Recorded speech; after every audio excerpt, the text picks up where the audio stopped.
వైసీపీకి షాక్ల మీద షాకులు తగులుతున్నాయి. మోపిదేవి వెంకటరమణ, బీదా మస్తాన్ రావు తమ ఎంపీ పదవులకు కాసేపట్లో రాజీనామా చేయబోతున్నారు. ఇప్పటికే వారిద్దరూ ఢిల్లీలో ఉన్నారు. 12:30కు రాజ్యసభ చైర్మన్ ధన్కర్ ను కలిసి రాజీనామా లేఖలు ఇవ్వబోతున్నారు. ఈ నేపథ్యంలో మోపిదేవి వెంకటరమణ కీలక వ్యాఖ్యలు చేశారు. ఎమ్మెల్సీ ఇచ్చారు, మంత్రిని చేశారు, రాజ్యసభ ఇచ్చారు అనే వాళ్లకు ఇదే తన సమాధానం అంటున్నారు మోపిదేవి వెంకటరమణ.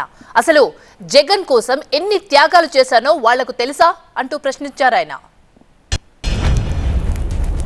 ఇవాళ ప్రతి వాళ్ళు చెప్తున్నారు ఓడిపోయినా కానీ ఎమ్మెల్సీ ఇచ్చారు, మంత్రి ఇచ్చారు, రాజ్యసభకు ఇచ్చారని చెప్పినారు.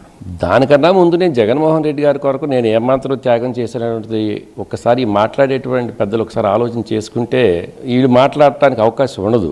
నేను ఈ నిర్ణయం తీసుకున్నందుకు అనేక అపవాదులు నాకు అంటగడతారు, అందులో అనుమానం లేదు. నేను ఫేస్ చేయడానికి కూడా సిద్ధంగా ఉన్నా. అలాంటి పరిస్థితులు ఇవాళ నేనేదో ప్రలోభాలకు లోనయ్యి నేనేదో రాజీనామా చేస్తున్నానని చెప్పేసి అనుకుంటే ఆ మాట్లాడే వాళ్ళకి విజ్ఞతగా వదిలేస్తున్నది.